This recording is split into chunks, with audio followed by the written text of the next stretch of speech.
ሰላም እንዴት ናችሁ? እንኳን ወደ ሪስታርት ዩቲዩብ ቻናል በሰላም መጣችሁ። ዛሬ ደግሞ መጀመሪያ ቻናሉን ሰብስክራይብ አድርጉ።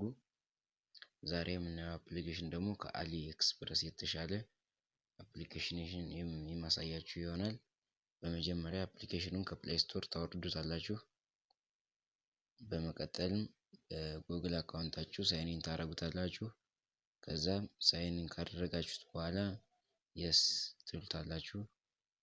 ከዛም በመቀጠል እንደዚህ የምታያቸውን የተለያዩ እቃዎችን ያመጣላችኋል። አሁን ለምሳሌ መኪና ከፈለጋችሁ፣ ቤት መግዛት ከፈለጋችሁ የተለያዩ እቃዎችን መግዛት ትችላላችሁ።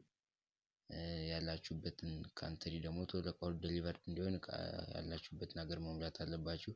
እኔ ለምሳሌ አንዱን ሀገር ሞልቼ ላሳያችሁ። ከዚህም በመቀጠል እቃዎችን ቀጥታ ዲሊቨርድ መጠየቅ ብቻ ነው።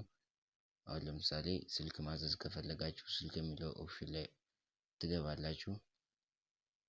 ከዚህም በኋላ መግዛት የፈለጋችሁትን ስልክ ትመርጣላችሁ። ከዚህም በኋላ ኮል የሚለውን ነክታችሁ ሰውየው ጋር በአካል በስልክ ቀጥታ ማውራት ትችላላችሁ። በስልክ ማውራት የማትፈልጉ ከሆነ ደግሞ ስታርት ቻት የሚለውን ከታች ያለውን በተን በመንካት ሰውየው ጋር ሜሴጅ በመጻጻፍ ማውራት ትችላላችሁ። እንደዚህ አይነት መረጃ ሲመጣ መረጃው እንዲደርሰው ይህን ቻናል ሰብስክራይብ አድርጉ። እስካሁን ድረስ ስላዩን እናመሰግናለን።